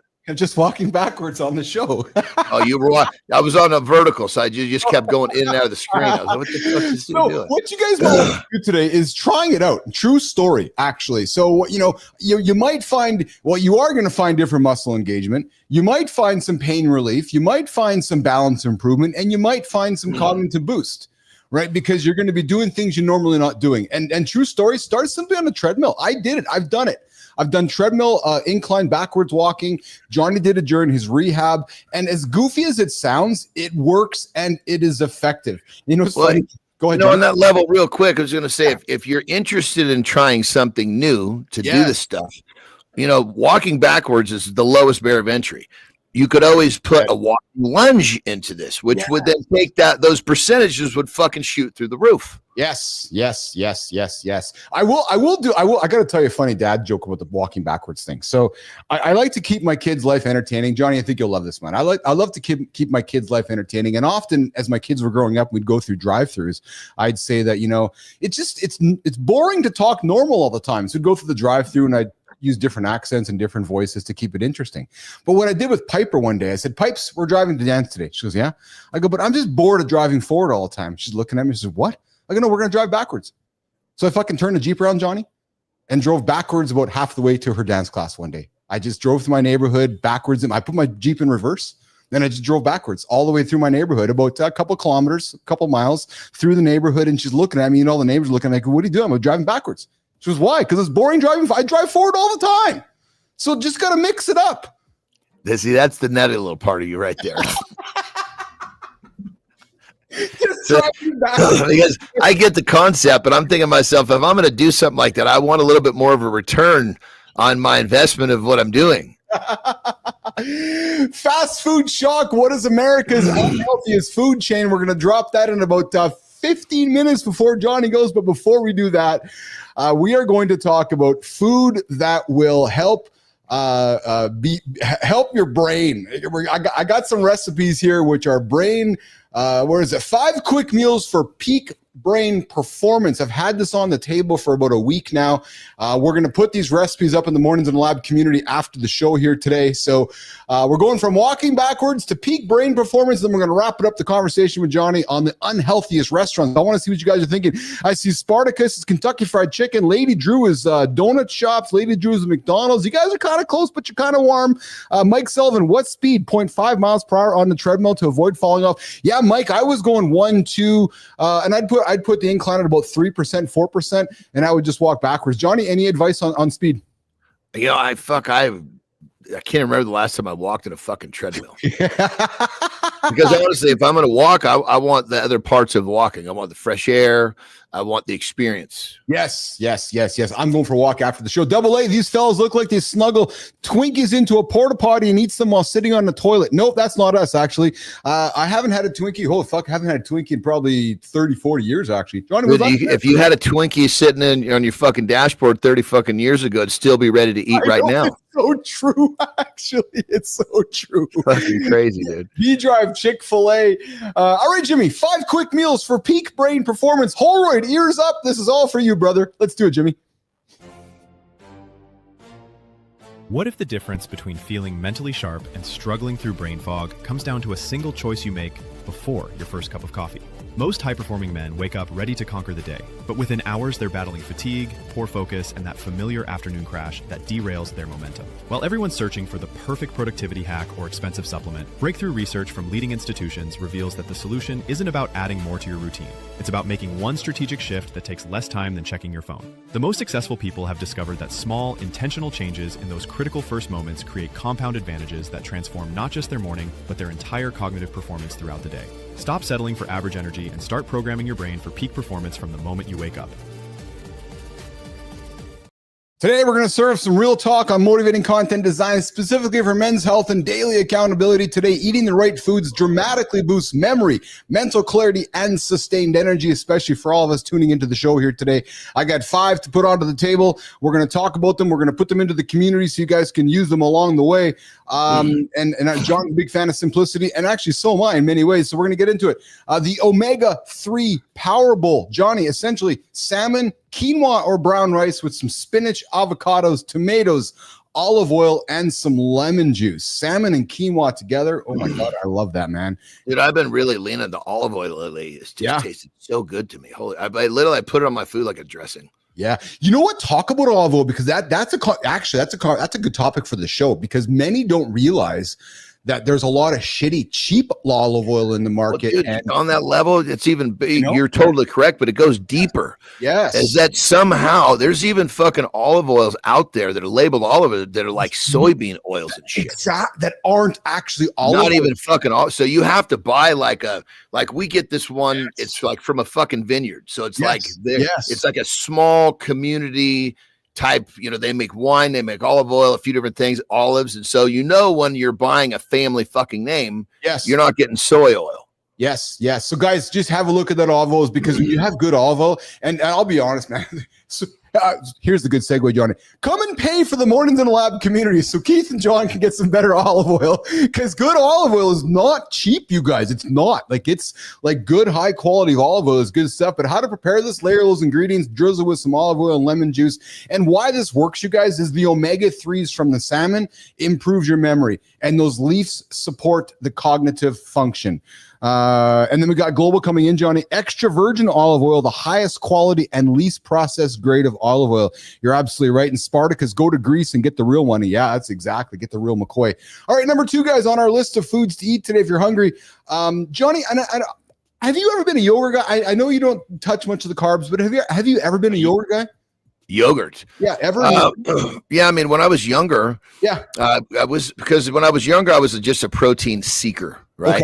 Okay. And so anytime there was a fairly decent level of protein, then it would be on my list. But then once I started to understand the different qualities of protein, then it kind of fell to the wayside. And yogurt to me now is once in a great while. It's a Greek yogurt. Yes. You talk about recipes. I have a fucking monster people put in the community. So someone likes tapioca pudding.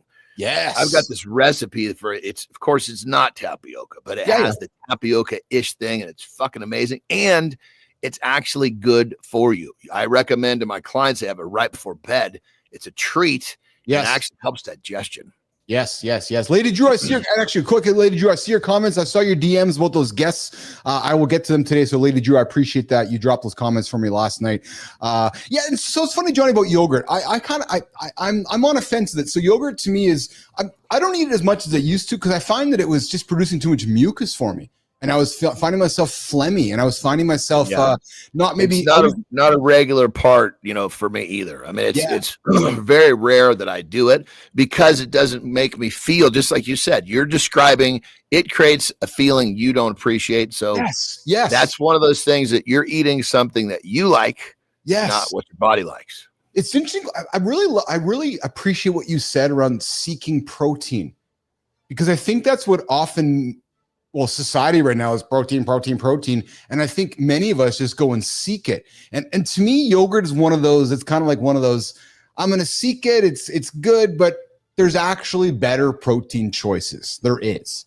Right. Well, and a lot of times this whole protein thing is if society uses it as bullshit. It's like, oh yeah, I'm getting my protein in this peanut butter.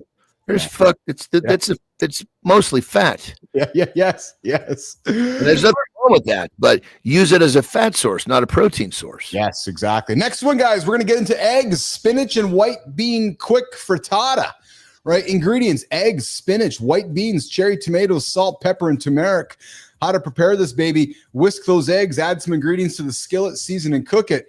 Essentially, guys, why it's going to work for you, those eggs, the ultimate protein source on the planet. Eggs supply choline for neurotransmitters. Spinach and beans boost neuron health. This is a good one. I will eat this myself because I didn't like beans, Johnny, very much, but I've grown to enjoy them, and I don't mind spinach and beans and eggs together. I've been on this kick very similar to this lately, where it's basically 2 eggs and beef, and then I'll put some spinach over the top of it. Spinach kind of just, I don't want to say it's not really sauteed, it just softens up a little bit. But the beef, eggs, and spinach for me, oh man, all top that. I don't know what it is. I'm like, olive oil on top? Yeah. Oh, well, and then Celtic salt. That's what makes it taste good. That's really good. All right, guys. But it's like I'm kind of that. I can feel my body saying, yes, I want that. And when I give it what it wants, it makes me feel really fucking good. So it's just this no-brainer. It's like I'm feeling what my body wants me to eat. And when I do it, I feel fucking great. So why would I do anything else? Yeah, absolutely. All right, next one I got on the list here, guys. If you're looking for something to eat today, which will help your brain and help your body, and this one leans more into the carbohydrate side of things, guys. So be conscious and aware of what I'm going to say next. But sweet potato and black bean salad. Now, I'm not the biggest fan of sweet potatoes. I don't. I will eat them, but they're not my biggest fan. But ingredients: this one: sweet potato, black beans, red bell pepper, cilantro, lime juice, and olive oil. How to prepare: just toss it all together, really. And then why this works: vitamin A and antioxidants in the sweet potatoes. And you're lacking protein, so everybody understands. Just gonna say this one here itself is lacking protein, although you will get some from the black beans. But this would be more of a carbohydrate fueled meal for this one, Johnny. Yeah, and when you say you're going to get some protein from the black beans, that's saying, I've got a gallon of fuel. This fuel won't work in my fucking car, but I've got a gallon of fuel. Well said. And the last one, guys, and this is a fun one. I left the best for last. The pepper jack breakfast tacos. Ingredients: corn tortillas, scrambled eggs, black beans, avocado, spinach, and some pepper jack cheese.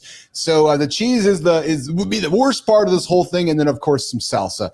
So why this works: you got the eggs, the best protein on the planet. You got some beans to promote the steady mental health energy. You got some spinach, some avocado. Oh my God, I fucking love avocado, and love avocado. Get those healthy. One of my foods I call that one of my superfoods. I can eat that. It digests so fast. Yes. I want to create a soundbite with you. Here's how it's going to work. What would you say to somebody who says, I'm going to get fat eating avocados? I say, stop eating all the other dumb shit that you're eating outside of the avocados. Beautiful. Oh man, some people make me Yeah, the laugh. avocado's not making you fat. It's the fucking Big Mac you had for lunch.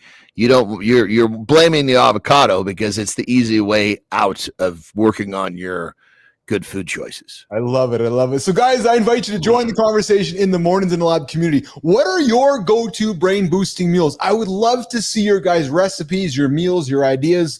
Guys, we only build this community if we're all doing it together. You heard what I said yesterday. This is Keith and John's show. We're just really the shepherds. We're the shepherds. We've decided, we put our hands up to be the leaders of this thing, but we're all in this together. So remember, nourishing the mind is just as crucial as physical fitness.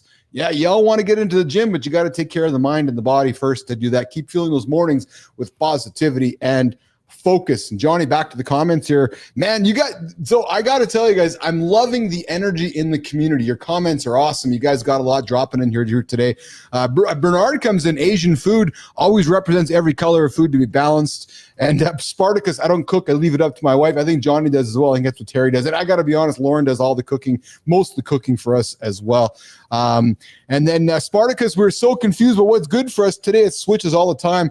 It's true, but I will say, and one thing I'll take from Johnny is keep it simple, man. If it's coming from the ground, it's probably good for you.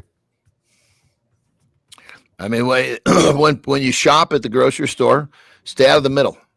On the outside, that's your foods that will perish. Yes. Your meats, your vegetables, your fruits, your eggs, your milks, all that shit. That's where you need to be. And Johnny, you got Mike Sullivan coming back in from the 1980s. Mike, I love you, brother. We're having some laughter here. That pepper jack cheese. That's a small serving, though. How do you stop eating more than that? Small serving. You just eat over 2.5 hours like Joe Weider. There's a name, Johnny, from the past. Joe Weider once wrote in his books. There you go. All right. Okay. So here's the big question I'm going to throw on the table before Johnny walks out of here. And I asked all you guys this question. What do you all think? And Jimmy, let's run this hook. What do you all think America's unhealthiest chain is in 2025? Jimmy, let's get the conversation started. What if the lunch choice you made yesterday stole 4 hours of peak performance from your afternoon? Most men have no idea they're walking into a nutritional ambush every time they grab what seems like a quick, convenient meal. You're crushing it at work, hitting the gym, building momentum in your life. But there's this one decision you make almost unconsciously that's systematically undermining everything you're working toward. It's not what you think. The research shows patterns that most men aged 30 to 55 are completely unaware of. Once you understand the real numbers behind these choices, you can make simple adjustments that deliver immediate improvements in afternoon focus, energy stability, and long-term performance optimization. It's time to take back control of your peak performance. Let's dive deep into the data that changes everything. Before we get to... We didn't guess, brother. You and I didn't guess. Before we get to America's unhealthiest restaurant, we both have to guess. I'm going to ask Johnny Anderson. I had a guess before I knew this myself. I was surprised. When I saw the results, I was surprised too. So you tell me yours, and I'm going to tell you what mine was before I sat with Carter yesterday. What do you think it is? Well, I don't do a lot of studying on fast food. I'll say that. Yeah. So it's on very limited knowledge base. Yeah. So like in my mind, I'm thinking, okay, if you're at a place where you got a patty of meat, that's moving in the right direction. So yes. My mind goes to what is a place where it's just a lot of fucking shit smudged. Yeah. Smudged, those type of foods don't have much nutrient. And I think Taco Bell is a smudger. You got a tortilla, a smudge of fucking whatever they call their beans and, whatever their fucking meat sauces are definitely not meat. I can't say that a burger patty at a fast food is great, but it would have to be better than whatever meat they put in Taco Bell stuff. Taco Bell, yeah. So my guess when I sat down with Carter yesterday, Johnny, was Cheesecake Factory. Oh, there's so many good ways to eat there, though. But then Carter corrected me because that's not really a fast food chain. I was like, yeah, you're right. But you can order a steak there. Yeah, you're right. Vegetables. But their menu's like a fucking Bible, and it's just laced and it's. But then the question is, are we taking that as a whole, or are we taking the worst thing off the menu? That's now the different question. So that's fair. So let's get to it. So the answer is this: the unhealthiest food chain in 2025 has been crowned Wendy's. Wendy's. I knew it had to have a fucking drive-through. Get this. Wendy's signature meals, like the triple Baconator combo, pack a whopping 2,160 calories, 54 grams of saturated fat, and over 3,400 milligrams of sodium in one meal, far exceeding recommended daily limits. So, Johnny, there's a guy driving through the drive-thru, crushing the triple Baconator for breakfast or lunch, and then going and crushing one for dinner, and then he's wondering why he's bloated. Dude, listen to that fucking marketing. I know. Triple Baconator. That's so fucking good. Yeah, and then he goes home and eats avocado and says he's getting fat. And then you'll love this because you were almost there, man. Wendy's outpaces even notorious offenders like Sonic and Taco Bell, making it the worst offender in the nutrition ranking. So, guys, there you have it. Sorry, Wendy's. I know you're not sponsoring our show. We got to go one step further on this, right? Because what's the metric for unhealthy? Now, my metric was lack of nutrients. Sounds like this metric might have been calories and salt. Well, and just overall crap. Now, okay, let's do this before you go, because I know we got 2 minutes. How could you make? I don't want this to be a soundbite. How could we find a way to eat at Wendy's?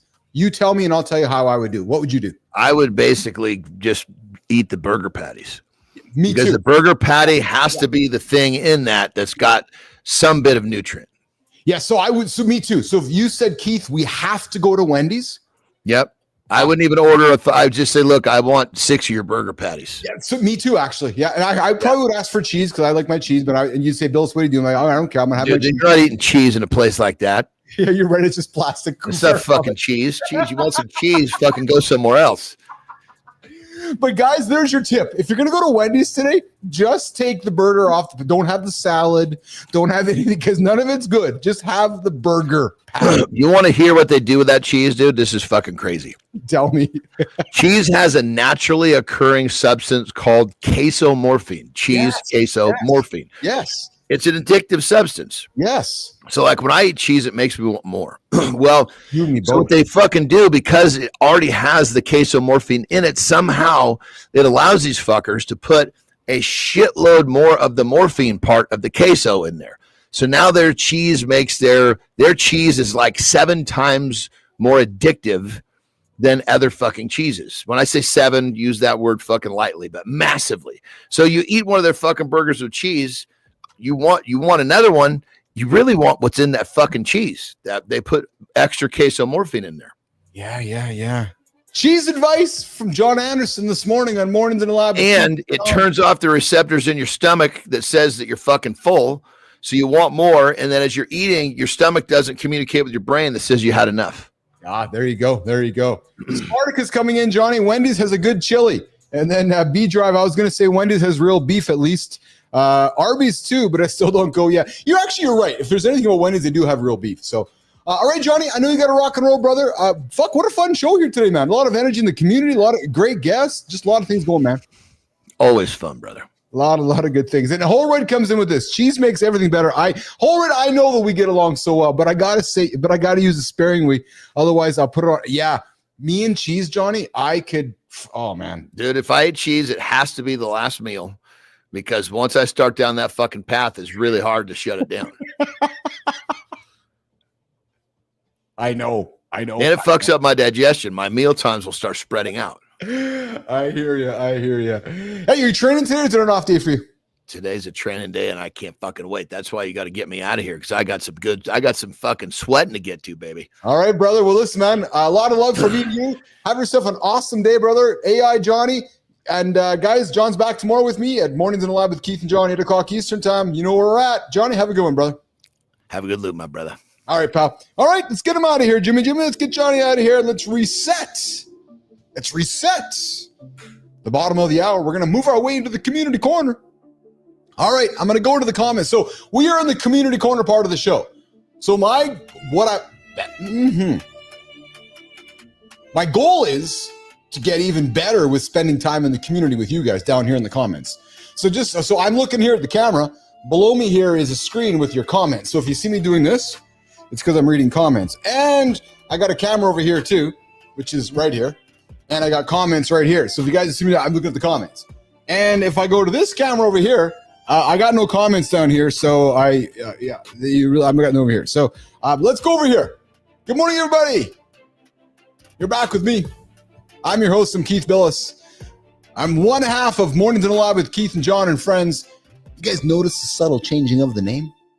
The guy earned it. Did he not? Community, did the guy not earn it? Of course he earned it. Absolutely he earned it. Putting Johnny up there. Hey, you guys want to join the conversation? 431-300-3005. Come give me a call. Send me a text. 431. The camera's over here. I got my texting machine right here called an old iPhone. 431-300-3005 gets you into the show, live on the show. Send me a text, send me a voicemail, and I'd invite you to join the Mornings in the Lab community right here on our YouTube channel. How do you do that? Fuck, good question. Come on, YouTube, get your shit together. Let me tell you guys how it works. So on your mobile, you go to the Mornings in the Lab YouTube channel. Right, you go to the Mornings in the Lab YouTube channel. You're going to see a button. Actually, I'm going to show you guys here. I'm going to show you. And I can see I was talking to a bunch of folks last night there in the community, so I appreciate all you guys. So if we go to the Mornings in the Lab channel, I'm going to show it to you right here. Boom, right there. You'll see that that button there that says Visit Community. Go and visit that community. You guys can post content into our community, just like Bernard did yesterday, just like Petrocelli did yesterday, just like Mike Sullivan did yesterday, just like Uncle Keith did yesterday. And for those of you that are the paying members, Holroyd, Lady Drew, I think Sullivan's in there as well. I'll be truthful, guys. I'm still learning how the YouTube community works. For those that are paying members, I dropped some behind the scenes stuff in the paid community. So what I'm also going to do, guys, is we're going to be putting recipes. We're going to be putting workouts, and I'm going to put prompts into the paid community. Why prompts? I'll tell you why. I am creating, pardon my language, ears up, guys. I'm creating some fucking awesome commercial type content using AI. Video quality content. Bernard, Global, Adam, all of you guys that are looking to build your businesses and you're looking for marketing ads, commercials, I've already made them. I'll give you guys the recipe on how to make your own. Remove my logo, put your logo in. Remove my words, put your words in. True story. So if you guys are in the Mornings in the Lab community, on the paid side, I'm going to start giving you guys shit to help move your life forward.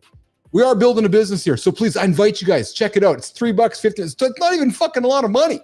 So we're going to put recipes, workouts, and prompts so you guys can do your own shit based on some of the stuff we're doing as well. So I want to, because you guys are here to help me, I'm here to help you, and we're all here to do this together. All right? Okay, let's have a look here in the community here.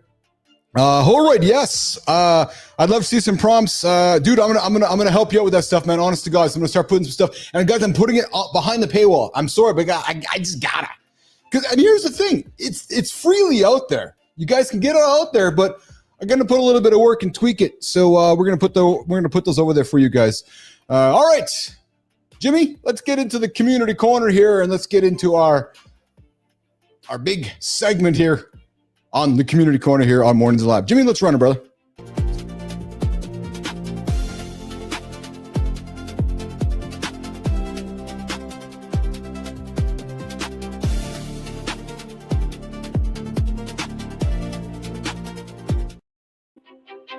All right. It's time for Community Corner, where we connect LinkedIn, Substack, and the Mornings in the Lab YouTube community right here on Mornings in the Lab. Today, we're looking at beekeeping with a twist, memory hacks for readers, and how AI can make your life easier with all of the hype. These are the stories that you might just save you some time, might introduce some great content, might give you a better morning, or it might help you get more out of your day. Guys, let's kick it off. Let's start off. Let's do a little surpriser. Why beekeepers love watching bees march on. Well, hey guys, let's look into the Mornings in the Lab. Let's look into the YouTube community. Bernard, ears up. Today's YouTube story comes from our resident beekeeper himself, Bernard. Bee-driven equipment, baby. If you've ever wondered, if you ever wondered what keeps beekeeping really looks like, well, this is it. Bernard gives us, every day after the show, I go check out his channel. It's curious to me. He gives us a glimpse into what happens when bees move into a new hive, right alongside their queen. There's something strangely satisfying about watching thousands of bees organize themselves and settle in. It's frankly quite fascinating. Then you see Bernard's hand going in. He gets the play-by-play. Fuck sports or baseball or soccer. The dude gives you full commentary while he's playing and interacting with the bees. So guys, I invite you, if you're curious about what goes on inside a hive, or you just want to see nature do its thing, go and follow Bernard's channel. Like if you haven't followed it, why the fuck haven't you? Bernard's channel is worth checking out.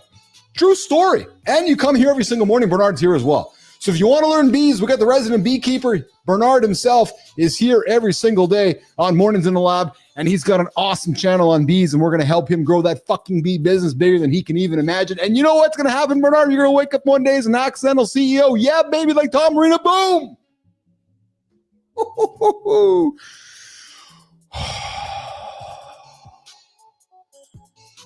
Deep breath. All right. Whew. Bernard, just exciting, man. All right, LinkedIn. Let's go to LinkedIn. We can walk backwards there. Just like this. Watch.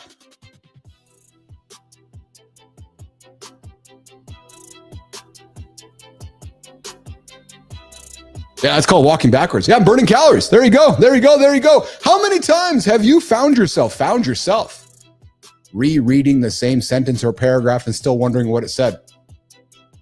How many times have you found yourself rereading the same sentence or paragraph and still wondering what it said? No. How many times have you found, wait a minute, what the fuck am I doing? Oh, Tanzel Ali just gets it. In his latest LinkedIn post, he explains why our brains sometimes turn out while we're reading and just share a few easy ways to remember what you read. Fuck, what was I reading again, Jimmy? Hold on, there's a squirrel over here. Gotta go. Oh, shit. Tanzel. The guy shares tips like previewing the page first. Picture what's happening. Pause. And say the main point out loud. We should get this for Johnny, because Johnny battles with dyslexia, so this should be for Johnny, actually. And set it in, you guys know I love John. Just know I love him. I love him too much. Lots of love for my brother, even though he can't hear me right now.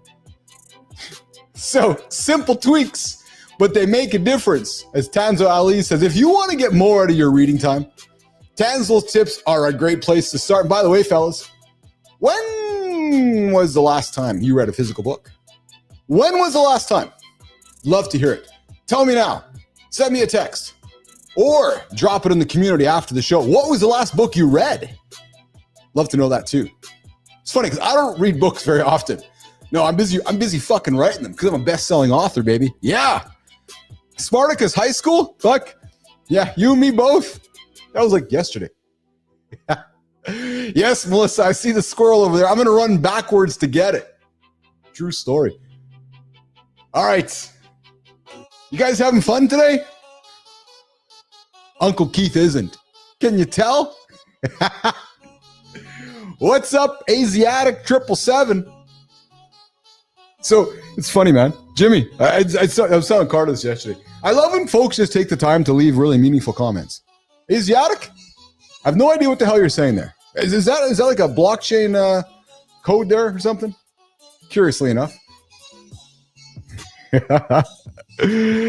All right, Spartacus. I know, brother. I can do the math. I got my abacus. I learned about the abacus yesterday on the show. Yeah, you guys all reminded me about the abacus. You read every day, brother. I want to hear what you're reading. Dude, show me a picture of your collection of books, man. I'd love to hear about that. You know, I'd love to read more. The problem for me, though, is I'm too busy, and I'm being serious here. I find myself very much enjoying creating instead of consuming. So if you said to me, hey, Keith, here's an hour to read a book, which means consumption to me, I would probably say I'd prefer to spend an hour creating the book. I thoroughly enjoy creating. And you know what's also funny too, guys, is that I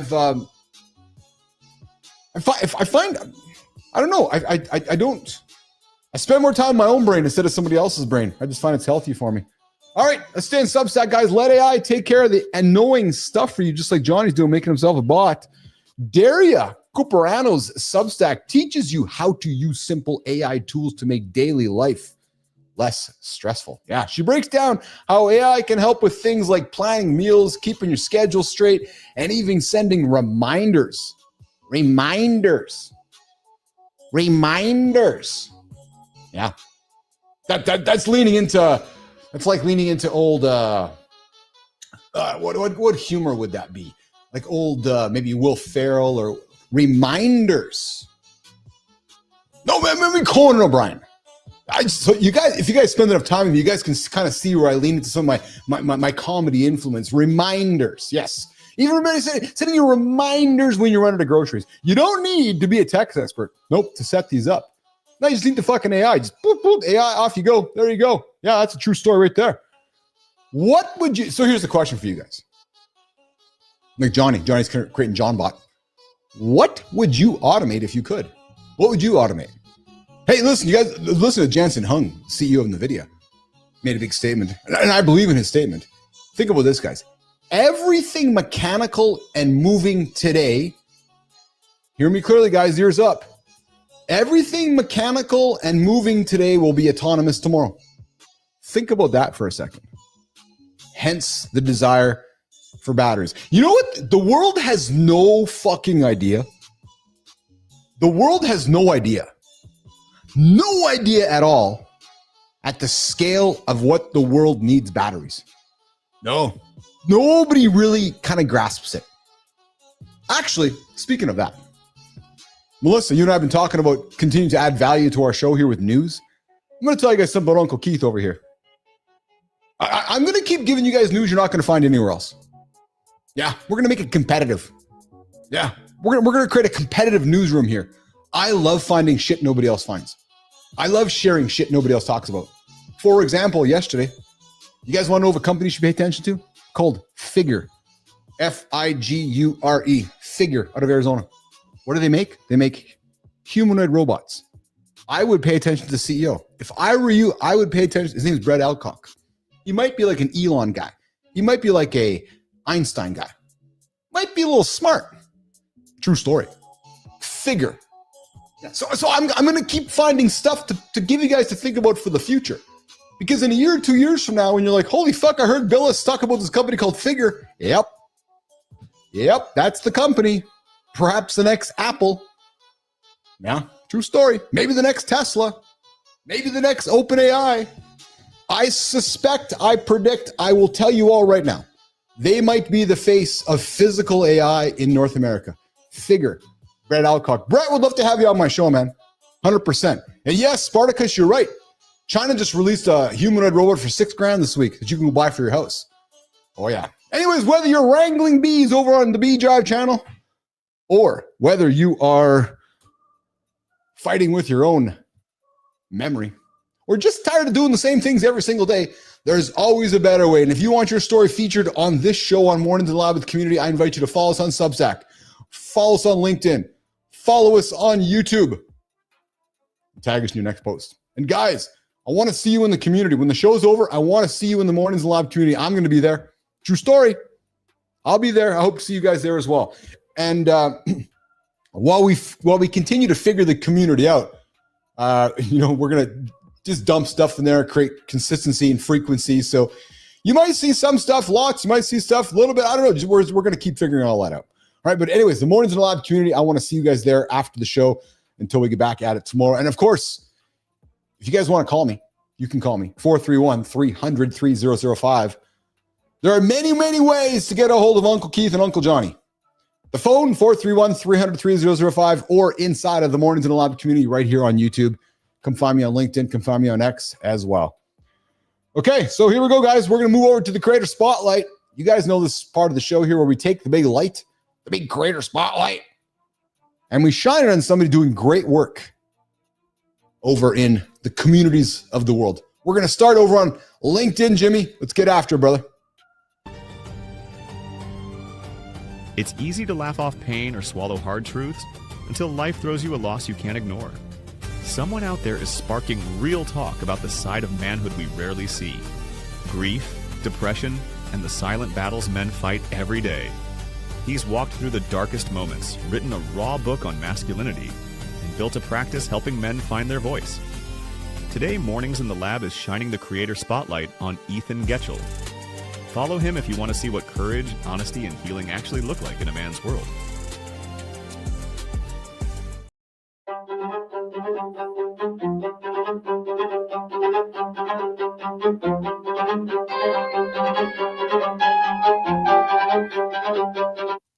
Boom! Every guy you know carries something heavy. Yep, shame, regret, grief. But almost none of us talk about it, except on the show, Mornings in the Lab, Keith and John, every single day. True story. Like us, Ethan Getchell is one of the few who does. Ethan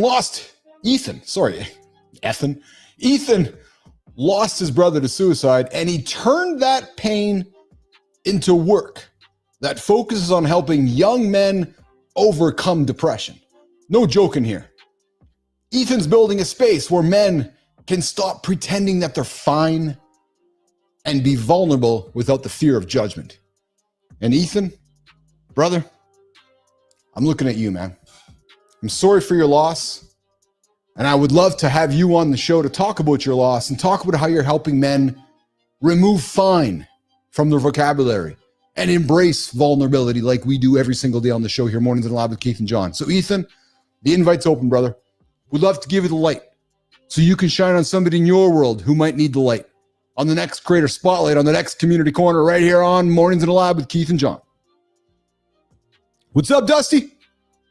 I see you there, Dusty. Great show. Dusty, the show is fire today, man. The show is absolutely fire. It's fire because you guys, the community is hot, the engagement's hot, the guests are hot, and fuck Uncle Keith is hot. You guys want to see my shoulder? Woo, baby, the old shoulder.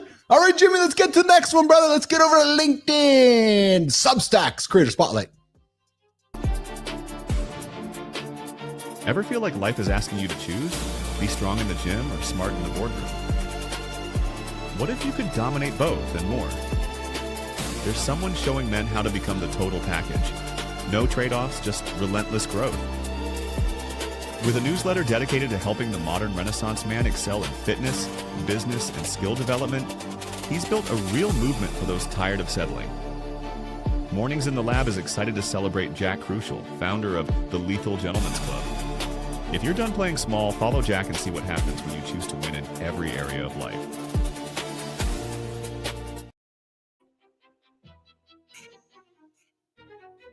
All right, hey. If you've ever felt like you had to pick just one lane, fitness, business, or family, you need to pay attention to Jack Crucial. This guy is another business athlete who refuses to play it safe. This guy's not about half measures. This guy's about building a movement for men who want to show up strong every single day and show up strong everywhere. And no, this dude is not meant for the lazy or the lukewarm. This guy is simple. Don't just be good, be lethal. So, we have an invite for you, Jack. Love to have you on the show. Love to have you on Mornings Live with Keith and Friends so we can get after it and talk about you and celebrate you. And celebrate somebody in your corner with those big ass wrestling belts. That's awesome. Jack Crucial over on Substack. I invite you guys to check him out. And Jack, love to have you on the show, brother. Love to have you on the show so we can celebrate somebody in your community for the next Creator Spotlight on the next Community Corner right here, 8 o'clock Eastern Time, Mornings Live with Keith and John. Jack, the invite's open to you, brother. Boom, boom. All right. I'm here. I'm just playing some tunes here. All right. Guys, guess what? Holy smokes. The show's almost over. Fuck. Fast. Just fast. Hey, I got a question for the community. You guys enjoying some of the new tunes I'm putting out there? So I've been working real hard to create a sonic sound for our show. Can y'all feel it? Here's how I create it. Oh, fuck, I love it. I take a little bit of drill. I take a little bit of trap. I take a little bit of orchestral epic strings. I take a little bit of bagpipes. And I put it all into the fucking blender. And then we go. And it sounds like this. If you can't get up and get after with tunes like this, go somewhere else. Go somewhere else. Yep. Because we get up, we get after it with shit like this, guys. Petrocelli, what's going on, brother? I love the bagpipes. Yes. Now I'm just going to start fucking rapping. All right, Jimmy, what do we got tomorrow, brother? Tomorrow's Fun Friday. Free for all Fridays. I got an invitation to all you motherfuckers. Yeah, I called y'all motherfuckers, all my loves in the community. What do y'all want to talk about? What do y'all want to talk about? Let me hear it. Let me hear it. Let me hear it. Bring it to the Mornings in the Lab community. I want to see your comments in the community today. I'll put it on the agenda. We'll talk about it tomorrow on the show. That's what we're going to do. Free for all Fridays are all about you. So I got a bunch of shit I'm going to put into the community today. I got something we didn't get to today, guys. If you're over 50, we might want to stop doing some exercises. We're going to talk with John about that because doctor, you can't do that. Fuck that. I'm doing that. I'm doing bench press. I'm doing squats. Yeah. We might even talk about music tomorrow too and the cultural impact of music tomorrow as well. So, hey, what do you guys want to talk about? Show it to me in the Mornings in the Lab community. All right. Sullivan, sounds cool, like the part of the soundtrack from the film Braveheart. Yes. All right. Jimmy, tomorrow's show, I changed my priorities to change my life. I'm going to talk about priority change tomorrow on the show. And of course, we got a guest tomorrow. Andrew Barber joining us on the show tomorrow. Man, I did not know we had a guest tomorrow on the show. So I guess we got a guest tomorrow on the show. Andrew Barber coming into the lab tomorrow morning. That's awesome. So guys, bring your energy for Andrew Barber. You know what I'm going to do? Melissa, ears up. We're going to tell the community a little about Andrew Barber in the Mornings in the Lab community. So all of our friends over there can get to know Andrew a little bit before we show up on stage. Yeah, we can do that. Maybe we can give a little bit of Andrew a little bit of a stage over there. So y'all can come to the show tomorrow prepared with questions for Andrew. Andrew Barber tomorrow on Mornings in the Lab. All right, so I guess I'm going to get out of here. But I really don't want to go, though. Let's look back at the community here. Dusty Struggles, good show. Global, I got a birth certificate, but lost my manual. Haha. Petrocelli, great show. B-Drive, John, good to see you. The Odyssey of the Slingshot, man. All right, guys, I know we all got to get on with our day here, unfortunately, or fortunately. And as I said as I kicked off the show, while we like to have a lot of fun here, we're also doing a business. I appreciate all of you guys for showing up this morning at 7:30 Eastern time with our brother Matt Roof. I see you guys there in the community. When you guys show up for Matt, you show up for me. When you show up for Matt, you show up for all of you. Why? Because we're building a community here, right? And we are celebrating the biggest month in this show in July because of all of you. Our watch time is through the roof. Our minutes engaged is through the roof. Our views are through the roof. Our subscribers are through the roof, all because of you. So thank you. I'll see you guys tomorrow, but I'll see you later after the show in the Mornings in the Lab community right here on YouTube. On behalf of me, Bernard, I see your comment. I have somebody can collaborate already set up. Okay, brother. Bernard, I'm ready when you are. On behalf of Johnny, Jimmy, Melissa, and the entire crew here at Mornings in the Lab with Keith and Johnny and friends, I'm getting out of here. We'll see you guys in the morning. I got a lift to do. Ciao.